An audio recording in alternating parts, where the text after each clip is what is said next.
Ya. Oh, is that a flag? Muy bien, vamos a dar inicio a nuestra reunión de día domingo aquí en Osorno, Iglesia Bautista El Faro. Vamos a dar inicio cantando el himno 422 para andar con Jesús. Y la semana pasada estábamos terminando la serie de sermones Caminando con Jesús. Ahí estamos. Así que ahora hay que andar con Jesús. Hay que seguir caminando. Para andar con Jesús no hay senda mejor que guardar sus mandamientos de amor, obedientes a Él, siempre habremos de ser y tendremos de Cristo el poder. Obedecer y confiar en Jesús es la regla marcada para andar en la luz. Cuando vamos así, como brilla la luz en la senda al andar con Jesús, su promesa de estar con los suyos es que si obedecen y esperan en Él. Obedecer y confiar en Jesús es la regla marcada para andar en la luz. Quien siguiere a Jesús ni una sombra verá, sin confiado su vida le da, ni terrores ni afán, ni ansiedad ni dolor, pues lo cuida su amante Señor. Obedecer y confiar en Jesús es la regla marcada para andar en la luz. Mas sus dones de amor nunca habréis de alcanzar si rendidos no vais a su altar, pues su paz y su amor solo son para aquel que a sus leyes divinas es fiel. Obedecer y confiar en Jesús es la regla marcada para andar en la luz.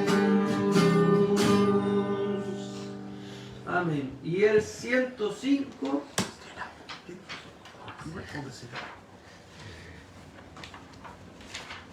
105, Rey de mi vida.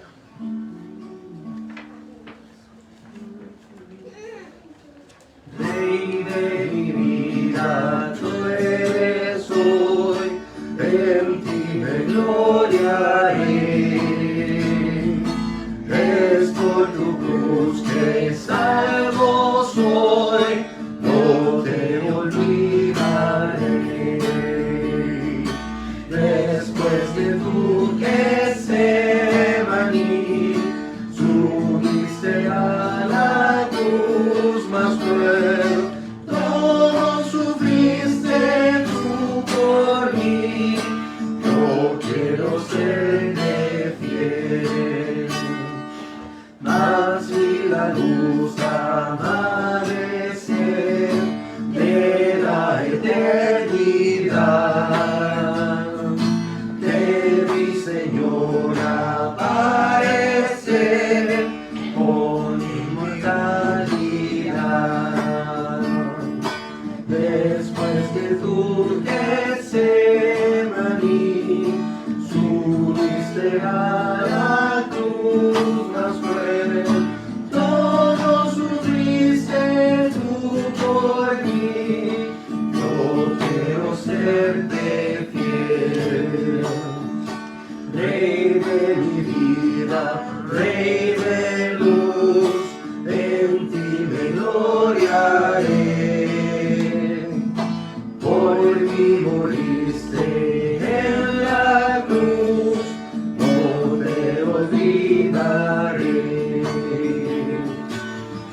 Después de tu Getsemaní,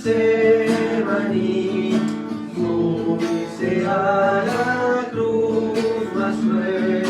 Todo sufriste tú por mí. Yo quiero serte fiel. Amén. Antes de pasar a la enseñanza, pueden tomar sus asientos. Voy a dar gracias a Dios por la oportunidad de estar nuevamente aquí. Gracias a Dios porque Él nos ha cuidado y nos ha protegido hasta este día, viajando toda la semana. Nos hemos topado con muchos accidentes en carretera, con mucho control vehicular. Hemos pagado el precio también de algunas cosas, pero gracias a Dios que Él nos ha dado todo. Nos ha dado la salvación, los medios para poder hacerlo, para poder estar aquí. Y gracias a Dios porque si estamos aquí hoy día es por Él. Después de todo este tiempo seguimos siendo los mismos, pero nos hemos dentro de todo mantenido fiel al Señor y le damos la gloria a Él porque es Él el que nos mantiene. Amén. Caen ministerios grandes, caen iglesias grandes y el diablo hoy en día, yo creo que el diablo está por alguna manera tranquilo, porque el pueblo de Dios está tranquilo. Esa es la realidad. Si el pueblo de Dios está tranquilo, el diablo también. Así es. Cuando el pueblo de Dios no está tranquilo, el diablo tampoco, porque tiene que hacer. El diablo está ocupado. Pero si el pueblo de Dios está tranquilo, esa es la realidad. El Señor nos ayude para seguir adelante y voy a dejar a nuestro hermano Vince para que nos incluya en la palabra. Gracias, Adelante, hermano. hermano.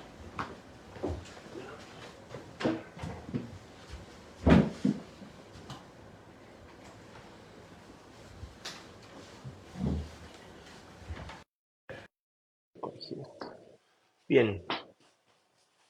Hola, hermana Ana María, ¿cómo están?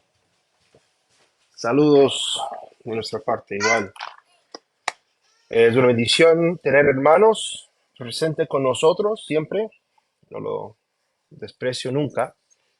Doy gracias al Señor siempre y cuando alguien ah, tenga la posibilidad, la voluntad y muchas veces la plata para participar.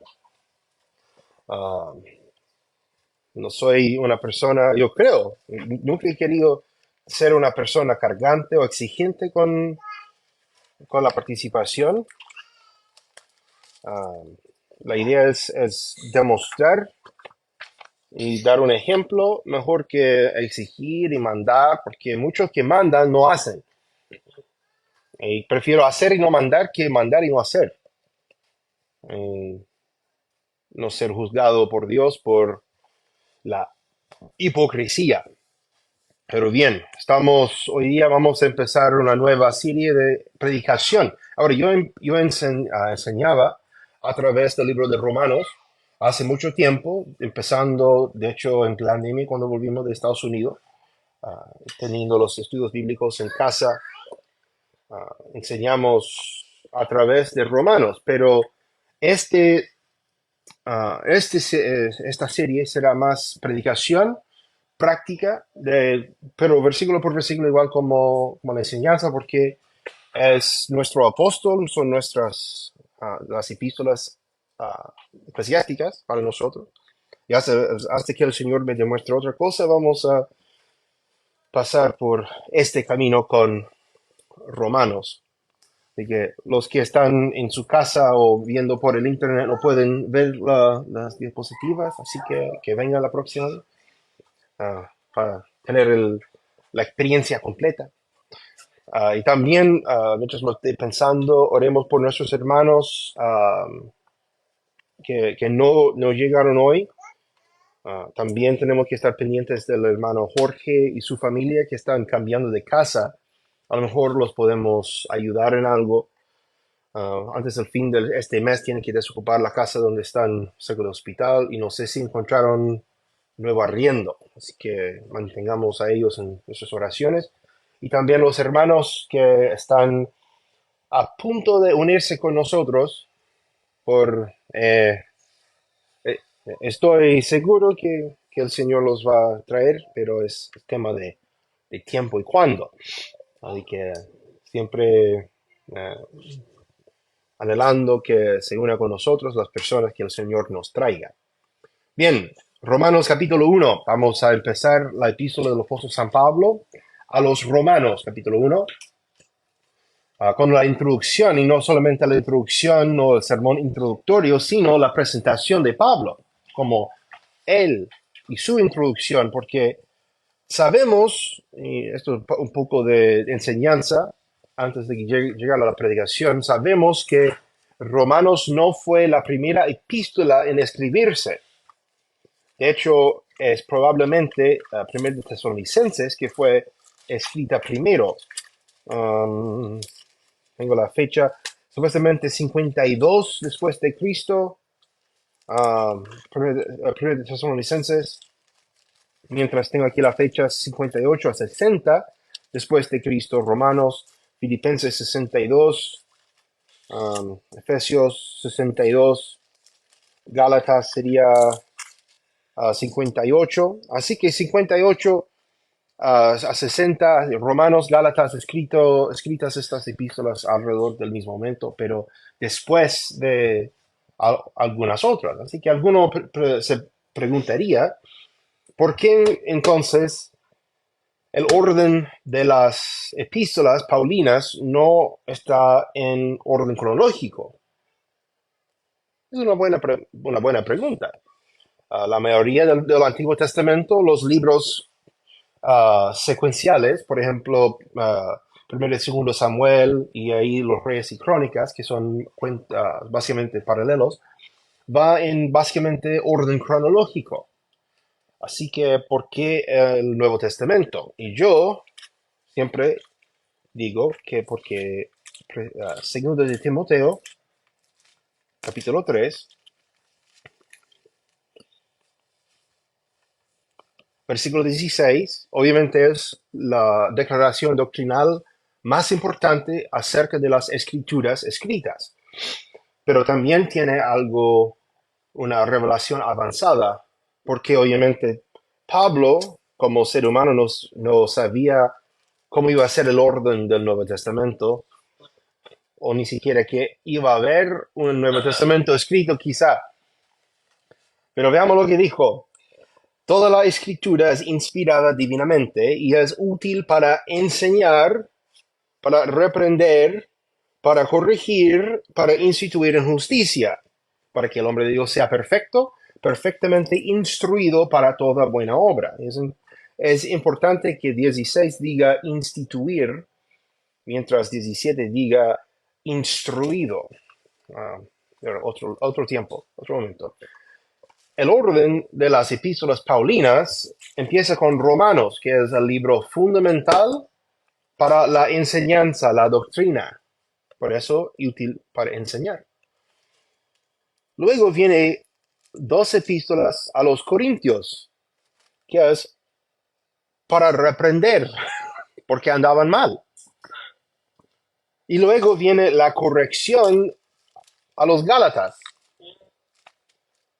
Y después de corregir a los Gálatas, instituyen justicia, Efesios, a Filemón. Porque esas iglesias no andaban tan mal como Corinto y las iglesias de Galacia. Así que por eso el orden, porque es escritura inspirada divinamente, es útil para enseñar, para corregir, reprender y instituir en justicia. Ese es el orden bíblico y por eso creemos que no solamente las palabras y los libros en la Biblia son inspirados, pero también el orden de los libros, los capítulos y los versículos. Llámame raro si quieren, ya me han dicho cosas más feas, así que no me afecta nada. Capítulo Romanos 1, versículo 1.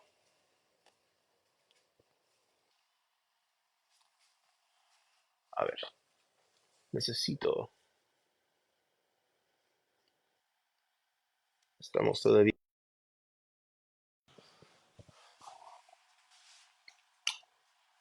Romanos 1:1. Pablo, siervo de Jesucristo, llamado a ser apóstol, apartado para el evangelio de Dios. Ahora veo un par de cositas acá. Primero, que Pablo se presenta primeramente como siervo, antes que apóstol, porque todo creyente es un siervo de Dios. Algunos tienen oficios, algunos tienen dones adicionales para cumplir esa función en el cuerpo de Cristo. Pero el primero y más importante es siervo. Lo que pasa mucho es que la gente se agranda, llega a tener una posición, un puesto, y se cree la muerte por su posición. Y ni siquiera Jesús, el Dios creador del universo, se presentaba tan así. Él vivía humilde, él pasó mucho tiempo dormido en el campo, en la tierra, me imagino. Sufrió mucho, ayunaba mucho, me imagino.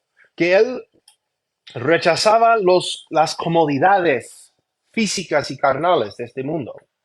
Incluso los que había en ese entonces. Imagínate si Jesús viviera en la tierra hoy, de manera humana, física. Las cosas lo raro que se vería porque no participa en las cosas normales y típicas de este mundo. Bien, no estoy diciendo que hay que hacerse asceto. No es asceta. Asceto es lo que echan a las papas fritas con el sal de mar. Asceta. Ah, y rechazar todas las comodidades. Obviamente yo tengo buena ropa y zapatillas que son cómodas y tengo un auto y una casa y todo el resto. No digo que eso es correcto, pero lo digo que lo hago. Pero Jesús se demostró ser siervo para luego ser exaltado. Por eso Filipenses, capítulo 2, habla de su condición, que se humilló. Hay 7 pasos allá de su humillación para llegar a la muerte y muerte de cruz. Y por eso Dios le dio nombre sobre todo otro nombre, para que al nombre de Jesús toda rodilla se doble y confiese que Jesús es Señor para la gloria del Padre. Pero la humillación vino primero. Y Pablo lo demuestra tanto en esta epístola como su andar, como su vida en Actos, demostrando ser un siervo. Y por eso recibe o demuestra la autoridad de ser apóstol, porque Jesús dijo, Mateo 20, en Mateo capítulo 20, versículo 25, entonces Jesús llamándolos dijo, ya sabéis que los príncipes de los gentiles se enseñorean sobre ellos, y los que son grandes ejercen sobre ellos potestad. Mas entre vosotros no será así, sino el que entre vosotros quisiere hacerse grande será vuestro servidor. Y el que entre vosotros quisiere ser el primero será vuestro siervo.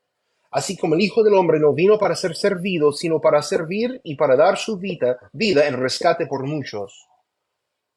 El Señor dejó el modelo, como hemos visto por varios meses, caminando con Jesús, y ahora Pablo siguiendo esos mismos pasos, sirviendo a los otros hermanos, no buscando provechos personal, sino el mejor de los demás.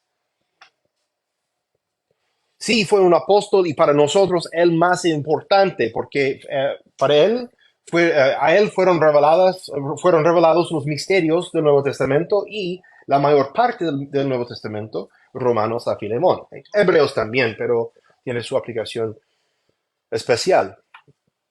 Pero no se creía por haber sido llamado a ser apóstol. Solamente se agrandó hablando a los corintios, hablando como necio, dijo.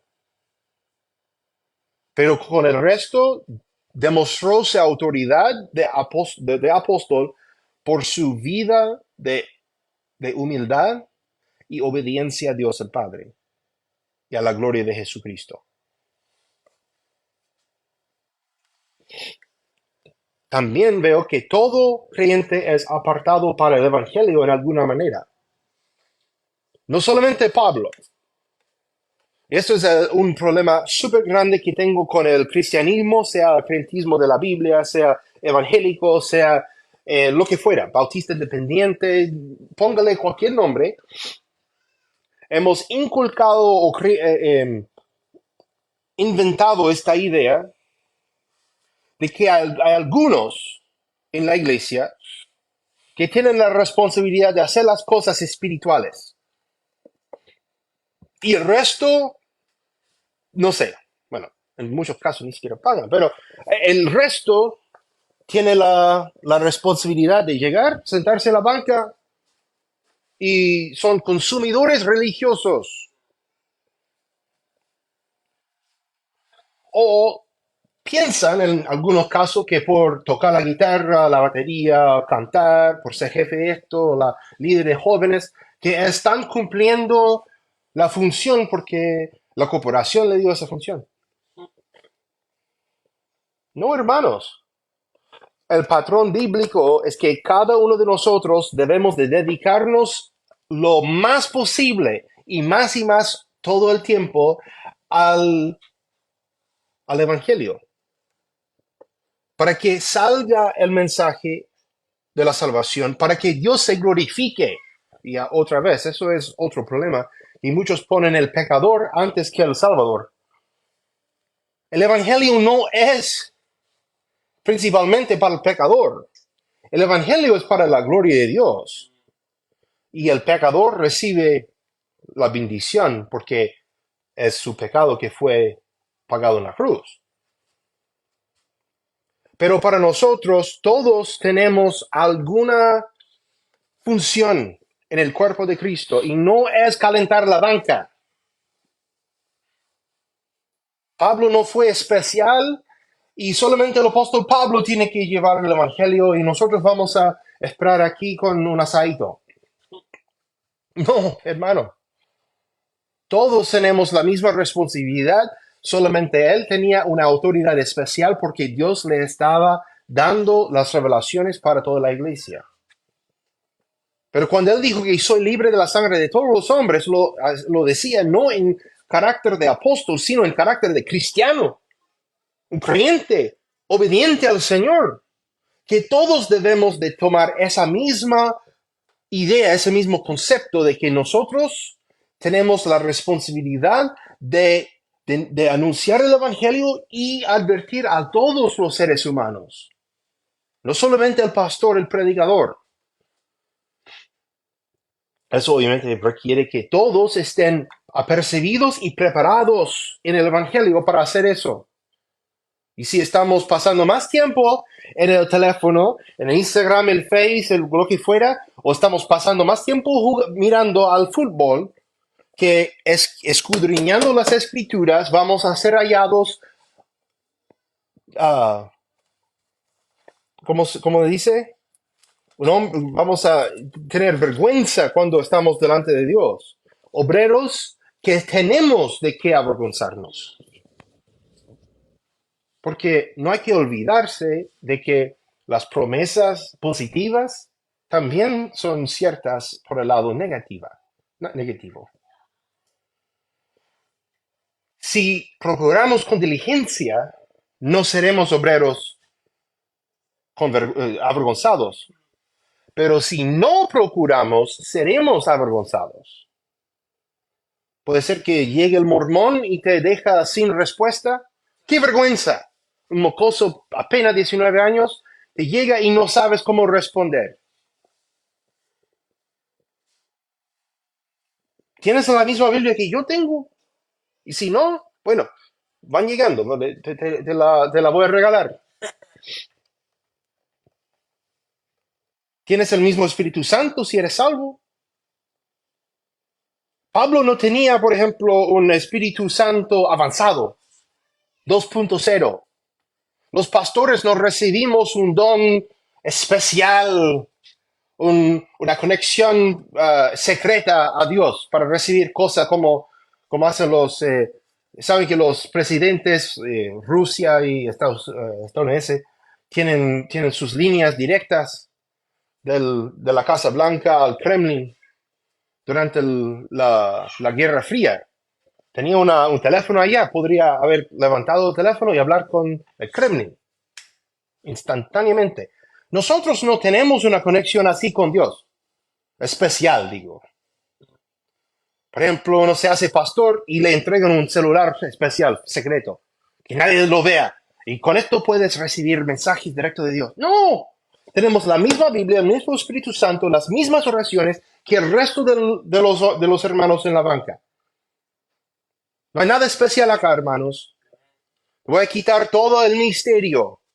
Yo soy un ser humano con los mismos deseos, las mismas dificultades, los mismos pecados que el resto.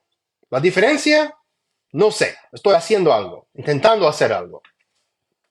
Hagamos algo juntos, que es todo el mensaje de Pablo a través de todas sus epístolas. Somos colaboradores con Dios.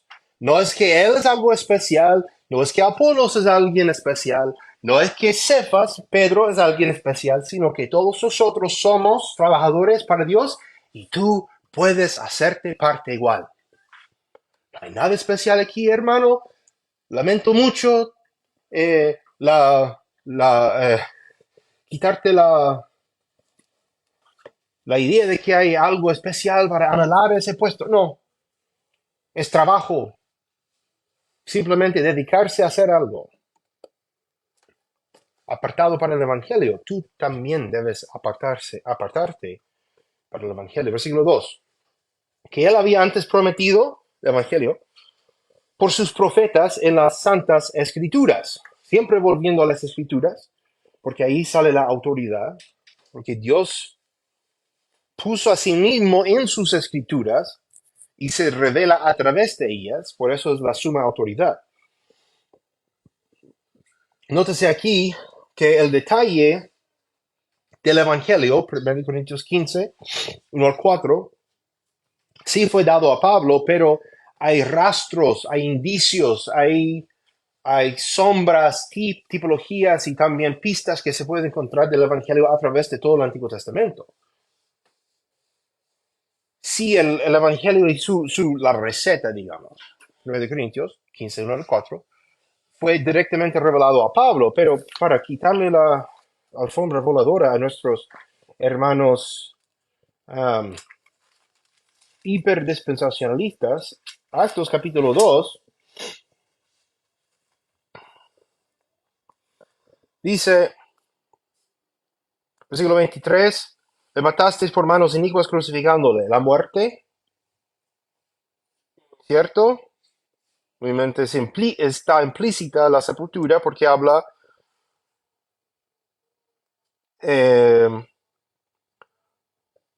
31. Viendo antes esto, habló de la resurrección del Cristo, que su alma no haya sido dejada en el infierno, ni su carne haya visto corrupción, porque por el sepulcro, hablando de David en versículo 30, y 29 y 30. ¿Ok? La sepultura y la resurrección, versículo 24, al cual Dios levantó sueltos los dolores de la muerte, por cuanto era imposible ser detenido de ella. Hablando de las escrituras por todo el pasaje, citando a David, los salmos, Salmos 16, 69, 110, Joel 2, Salmo 16 otra vez, ¿cierto? Por todo este pasaje, la muerte, sepultura y resurrección del Señor Jesucristo por nuestros pecados conforme a las escrituras, todos los elementos están aquí. Están fuera de orden quizá, pero está predicando el mismo mensaje del Evangelio, aunque no lo supiera aún. Todavía está pensando como judío. Pero por Actos 2, 3, 4, 5, 6, 7 y mucho más después están predicando el mismo mensaje de salvación en Cristo sin entenderlo, sin entender lo que significaba. Por eso Pablo dice aquí que el Evangelio fue prometido antes por los profetas en las Santas Escrituras. Y para nosotros prácticamente siempre se respalda en las Escrituras. Antiguo Testamento, Nuevo Testamento, no hay desacuerdo. Hay diferencias, sí, pero no hay desacuerdo. Por ejemplo, Joel 2 no ocurrió en Actos 2. Pero dice, esto es lo que, sí, la cita es lo que dijo Joel. Pero no acontecieron las cosas de Joel 2, porque esa es la segunda venida. Día de ¿cómo dice?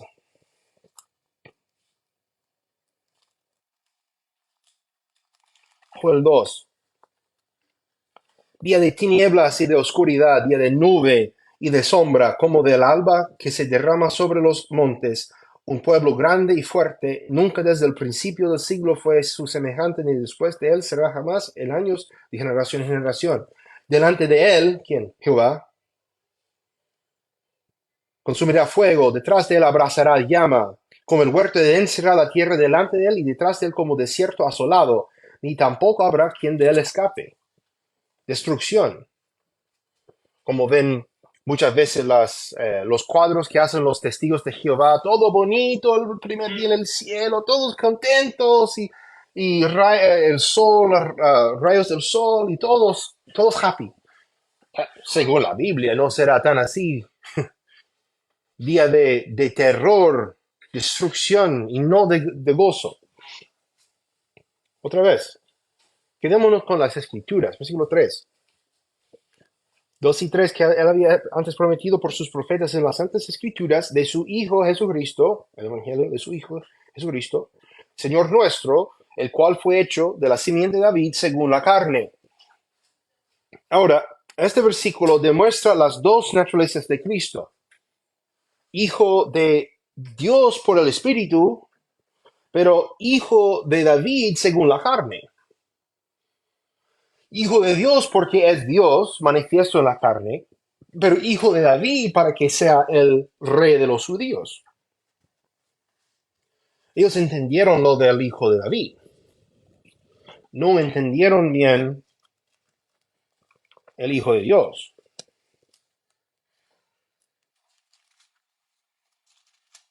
Otra vez, estaban las santas escrituras escondidas.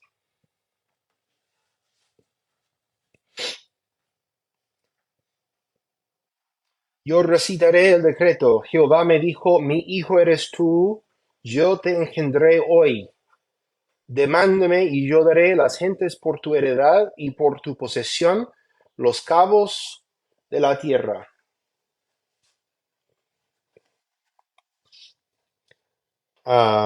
Versículo 12, Salmo 2:12. Besad al hijo porque no se enoje y perezcáis en el camino cuando se encendiere un poco su furor. Bienaventurados todos los que confían en él. Así que está ahí. También en Proverbios dice, ¿qué es su nombre? ¿Qué es el nombre de su hijo? Si puedes decir. Está ahí, escondido, pero está ahí. Y el hijo de David iba también a ser el hijo de Dios. Por eso Jesús les metió la trampa a los abogados, los doctores de la ley. Dijo, yo te preguntaré una cosa. Dijo, el Cristo, ¿quién es? ¿Cuyo hijo es? El hijo de David. Bien. Entonces, ¿por qué David dice en el Espíritu, el Señor dijo a mi Señor, asiéntate a mi diestra hasta que yo ponga a tus enemigos por estrado de tus pies? Si es el hijo de David, entonces ¿por qué David lo llama Señor? Los pilló. Porque el hijo es inferior al padre, al ancestro, si no es Dios. Y no pudieron responder. Así que por eso no hay que meterte con Jesús. Él te va a destrozar sin ni siquiera transpirar. Versículo 4. y fue el Señor Jesucristo declarado ser el Hijo de Dios con poder, según el Espíritu de Santidad, por la resurrección de los muertos. Bien. Aquí vemos primero que Jesús se declaró ser el Hijo de Dios y lo demostró por su poder sobre la creación física y la creación espiritual. Casi cada vez que me puse en este púlpito durante el tramo de los sermones, la serie de sermones Caminando con Jesús, yo repetía varias veces de que, mira, estamos viendo la práctica, no la doctrina, porque la doctrina de Cristo en su aplicación dispensacional fue para los judíos, porque no fue mandado a los gentiles, sino a las ovejas perdidas de la casa de Israel. Y parte de esa demostración, la demostración de esa realidad, era que Jesús demostraba su poder sobre la naturaleza, por calmar el mar, por convertir, por multiplicar la comida, por varias cosas que hacía también sobre la vida, la muerte y la vida, por resucitar a los muertos, por sanar a los enfermos, y sobre la esfera espiritual por echar fuera los demonios y demostrarse poderoso sobre los espíritus inmundos. Eso fue todo para demostrarse a Israel quién era y qué era su ministerio, glorificar a Dios, demostrarse a Israel como el Mesías. Así que fue declarado por sus obras y también por el testimonio de Juan y por el testimonio del Padre, con poder, porque era el poder de Dios que fluía a través de él, y el Espíritu de Santidad que le daba ese poder, o era el modo, la forma en que él operaba, porque las tres personas de la divinidad en una persona. Pero nótese esto, que la demostración absoluta de su poder es la reacción de entre los muertos. 1 Corintios 15, otra vez, porque empieza 1 al 4 con el Evangelio, la definición del Evangelio, pero el resto del capítulo es una apología o un argumento para el Evangelio y para el poder de Cristo en cuanto a la resurrección de los muertos. Porque hay muchos que denunciaban, rechazaban el concepto de una resurrección física, y Pablo arguía de que la resurrección es la prueba definitiva de que Jesús es Dios y que la salvación es cierta. Y por eso hay que estudiar, escudriñar y leer todo el pasaje, 1 Corintios 15. Pero es importante porque nadie jamás haya tenido este poder. Habían algunos que tenían la posibilidad del poder de levantar a otros muertos. Elías, Eliú, algunos otros casos puntuales en el Antiguo Testamento, incluso, no Eliú, Elías y Eliseo, perdón. Incluso después de que él había muerto y estaba en un hoyo básicamente, le metieron a otro encima de él y sus huesos eran tan llenos del poder de Dios que se levantó solo. Interesante. Eso de Eliseo. Pero había algunos que resucitaron muertos, pero ningún muerto que se resucitó solo. Y eso sí es importante, porque Jesús se demostró poderoso sobre la muerte no por ser resucitado, aunque la Biblia sí dice que Dios le resucitó, pero también dice que Él mismo se resucitó, diciendo que obviamente Jesús es Dios. Fácil. Pero Él se demostró poderoso por resucitarse de los muertos por su propio poder.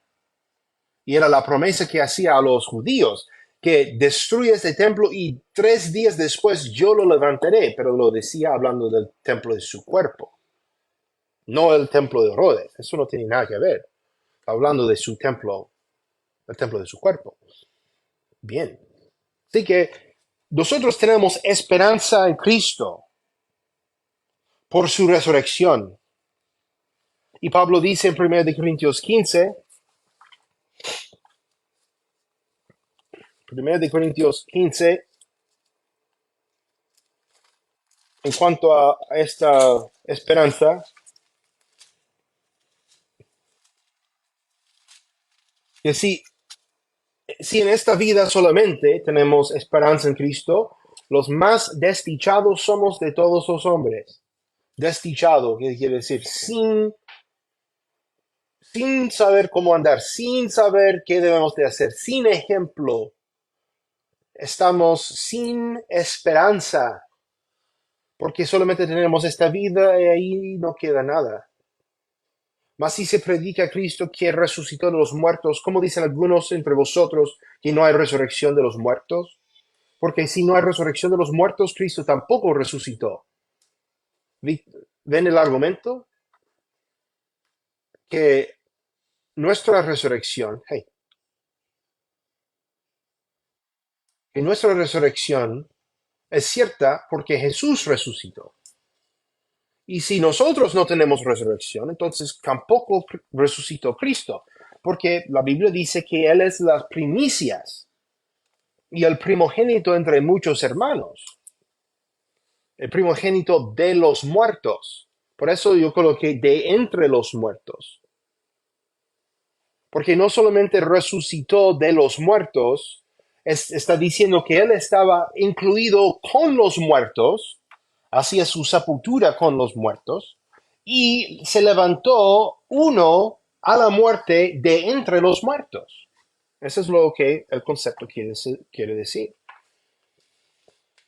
Y por eso tenemos la esperanza.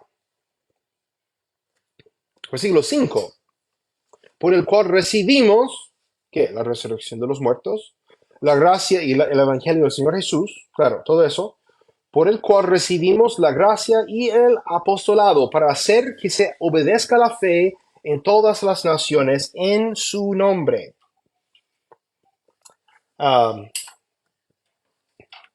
Aquí, a través de él y por su poder, recibimos gracia y los dones para servir. No es simplemente, ahora somos salvos y ahora tenemos que hacer esto, no. Solamente en el poder del Señor Jesús, a través del Espíritu Santo, podemos hacer las cosas que nos toca hacer. Por eso yo creo que la mayoría de los cristianos profesos viven una vida de pérdida porque no andan en el Espíritu de Dios. No viven esta realidad. Se levantan y se van, sin pensar, ¿quién soy yo? ¿A quién voy a glorificar hoy? Ni siquiera lo piensan. Van por la vida como cualquier otro hombre, se enfrentan con las mismas cosas, las mismas dificultades, y no tienen el poder porque no están andando en el Espíritu de Dios. Andan en su propia mente, andan conforme a su propio poder, y la mano del hombre fallará. No hay como vivir esta vida como cristiano sin andar en el poder de Dios. Por eso Pablo demostraba siempre una actitud de sometimiento y obediencia a Dios para tener, porque cuando soy flaco, dice, entonces soy fuerte. ¿Por qué? Porque yo sé que no lo puedo hacer yo mismo. Así que yo reconozco que no soy capaz, yo ando en el poder de Dios y Él es poderoso a través de mí. Así es la diferencia. Y el hecho de que la mayoría de los cristianos ni siquiera piensan en eso, muchos ni siquiera lo saben, yo voy a decir los profesos. Quizá hay muchos que están en una iglesia que no les enseña nada y no saben, pero no saben de que deben de vivir una vida victoriosa, no porque nosotros somos los victoriosos, no, porque Cristo venció. Y por Él somos vencedores y aún más. no por nosotros. No es el poder del yo. Tú, ajá. Yo, nada. No yo, sino Cristo que vive en mí. Gálatas 2:20. Y la vida que ahora vivo en la carne, la vivo por la fe del Hijo de Dios que se entregó a sí mismo y que murió y resucitó por mí. Así que a través de Él y su poder recibimos la gracia y los dones no para nuestro beneficio, no para nuestra edificación, sino lo de los demás. Porque los dones, regalos o mercedes de Dios no son para nosotros mismos, sino para servirle a Dios, al Señor Jesucristo y a los otros. Ahora, yo soy en lo mundano, en lo personal, en lo físico, en lo terreno, estoy bien con el individualismo, el capitalismo, todo eso. Pero en la iglesia es un sometimiento mutuo el uno al otro. Porque si yo no busco lo mío propio, sino lo suyo, lo de todos los demás, el bien de ellos, y todos los demás están buscando el provecho del resto y no de ellos mismos, entonces todo va a salir bien. Si me preocupo por el bien de mi hermano, comió suficiente, tiene café, que necesita, tiene esto, y los otros hermanos están diciendo, hermano, ¿ves? Tiene eso, comió suficiente, tiene café, porque todos saben que me gusta el café. Voy a tener todo lo que necesito y más, porque los hermanos se preocupan de mí, porque yo me preocupo de ellos y no de mí mismo. Ese es el modelo que demuestra la Biblia. Y las gracias y los dones que recibimos no son para nuestro provecho. Jesús no se aprovechó de nada en esta tierra. Él servía a los demás, demostrando que yo os sirvo a vosotros y vosotros nos sirváis a todos.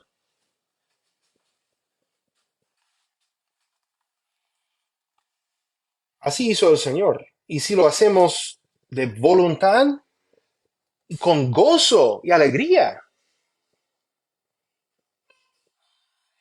¿sabe algo?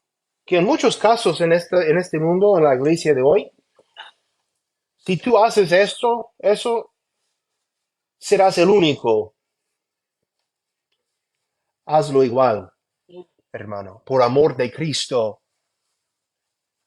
No por el amor de los hermanos, por el amor de Cristo, porque Él lo hacía.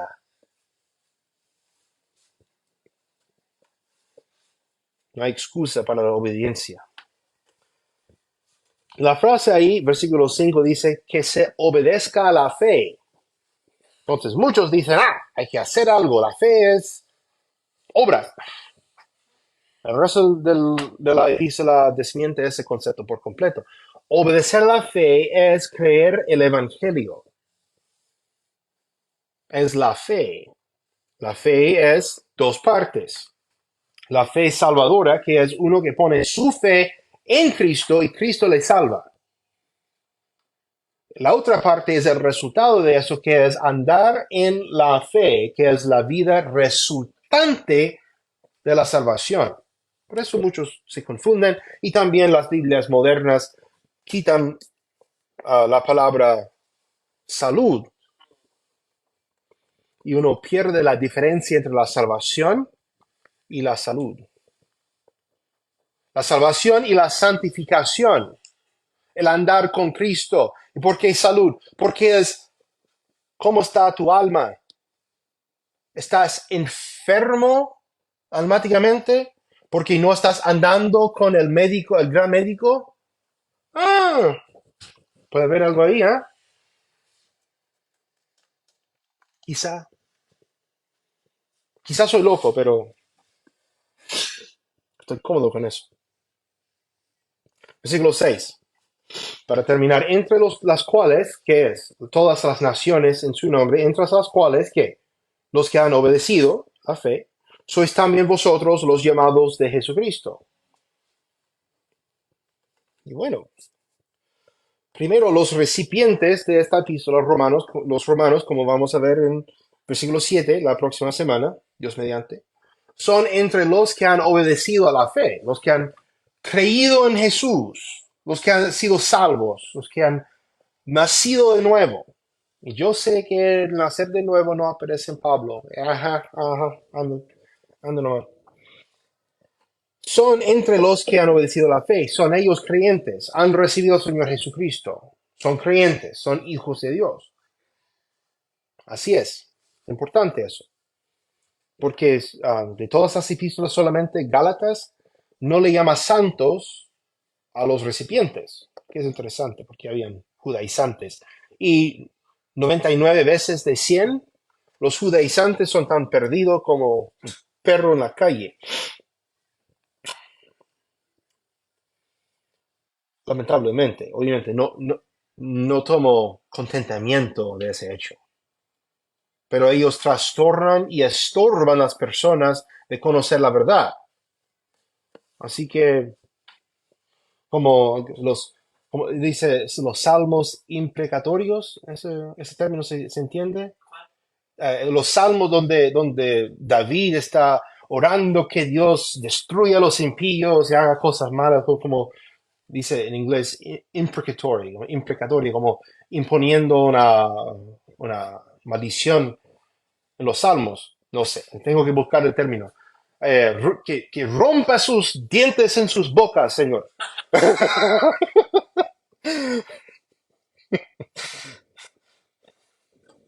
Que en los años 90 había ese movimiento en Estados Unidos, no sé si llegó acá, todos llevando el brazalete que decía WWJD, What would Jesus do? ¿Qué haría Jesús? La idea siendo que uno mire eso, en esta situación, ¿qué haría Jesús si estuviera acá? Pero nunca hay que nunca hay que olvidarse de que entre las posibilidades es formar un latigo y mandarle que salgan del edificio. Puede ser peligroso si uno conoce su Biblia. Pero los llamados, nótese esto, los llamados que son los atraídos y escogidos, ¿por qué? Porque son llamados porque han obedecido, son cristianos. Son llamados y escogidos porque han creído en Cristo. Veamos Mateo 22. Esto para corregir las falsas enseñanzas de algunos hermanos que creen que solamente algunos son llamados. 22:14. Porque muchos son llamados, mas pocos escogidos. ¿Quiénes son los escogidos? Son los que responden al llamado.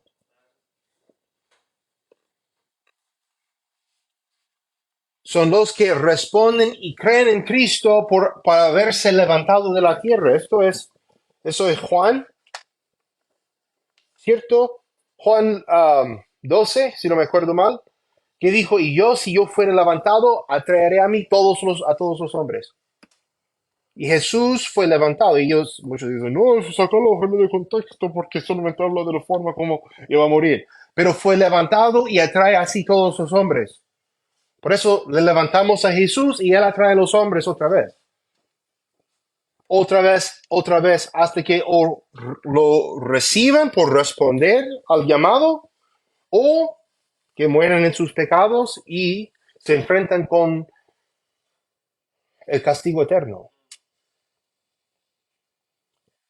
A nosotros nos toca levantar a Jesús, hermanos, como hacía Pablo,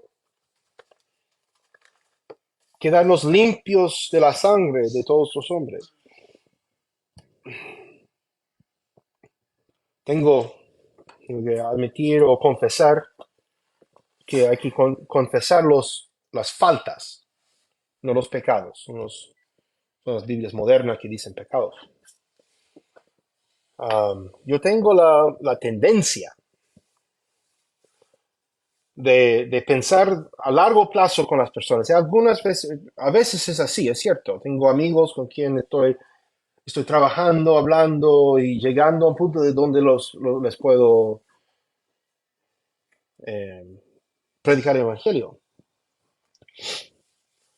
Pero tenía un vecino al frente.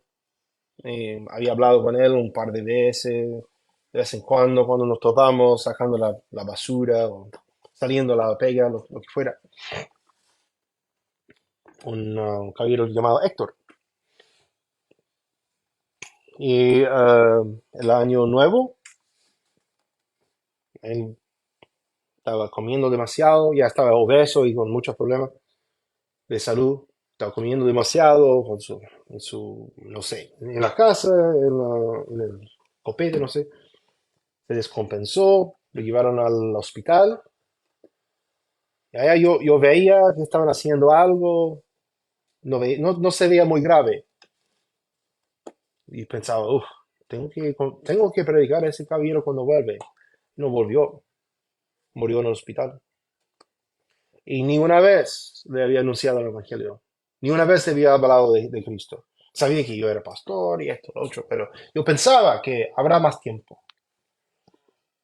Ahora, no lo digo como muchos, que para imponer una carga y una, una cosa emocional de que hay que hacer esto porque van a morir y te vas a quedar con sangre en tus manos. Dios es justo, hermanos. Que ese hombre en algún momento tenía la oportunidad y la rechazó. Pero sabes que Dios a lo mejor quiso darle otra oportunidad a través de mí y no lo hice. Y tengo que seguir con ese pensamiento en la mente. No quiero eso para nadie más. Así que no perdamos la oportunidad de anunciar el Evangelio, porque nosotros somos deudores a todos los hombres. Es más adelante en este pasaje, capítulo 1. Que nosotros hemos recibido algo. Es como siempre dicen, es como los leprosos, cuando habían acercado a Jerusalén, Samaria, no me acuerdo, por muchos días y no tenían comida, estaban comiendo sus bebés adentro, y de una noche al otro, Dios había destruido todo el ejército, murieron, muertos. O quizá en ese momento era cuando hubo un ruido y los espantó y se arrancaron. Había unos leprosos fuera del portón de la ciudad y pensaban entre sí, ¿sabes? Si nos quedamos acá morimos de hambre, si vamos al campo enemigo a lo mejor nos maten, pero quizá nos dan comida, vamos. Llegaron y no había nadie. Todos los soldados huidos. Y empezaron a comer y disfrutarse, ponerse ropa, no sé. Y un poco después se dieron cuenta, ¿sabe? Hay tanta comida acá. Y la gente ahí adentro comiéndose los unos a los otros por hambre. Debemos de decirle a alguien. ¿Te parece? Sí, vamos. Así que fueron a anunciar la buena nueva a los hambrientos. Porque ya estaban saciados, tenían todo lo que necesitaban. Y hermanos, nosotros estamos hartos.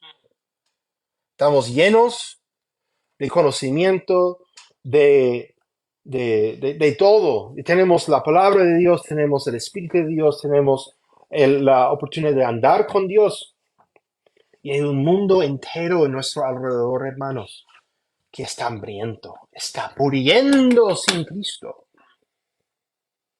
A lo mejor no responden tanto como quisiéramos. Pero igual, hermanos, nos toca decirles, anunciarles las buenas nuevas, el pan de la vida, el agua viva, que ellos pueden tener todo y nunca más volver a tener hambre o sed, porque tienen exactamente lo que Dios les había dado. Padre, te damos gracias en este día, esta tarde. Primero que nada por nuestro Señor Jesucristo. Gracias, Padre, por la bendición de poder estar aquí con esta responsabilidad tan grande de abrir tu palabra, de hablar como mandado por Dios, de anunciar este mensaje.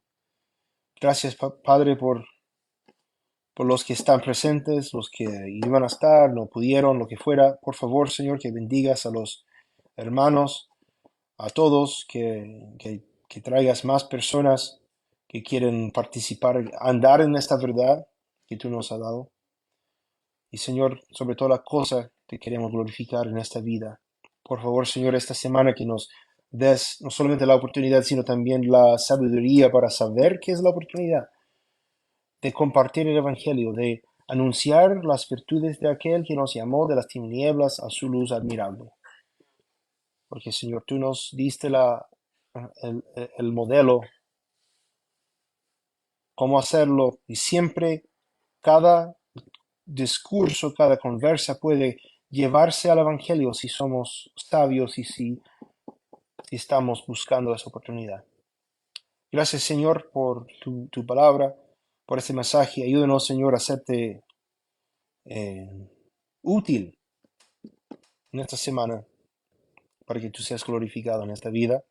Eso pedimos, dándole gloria y gracia en el nombre de nuestro Señor Jesucristo. Amén.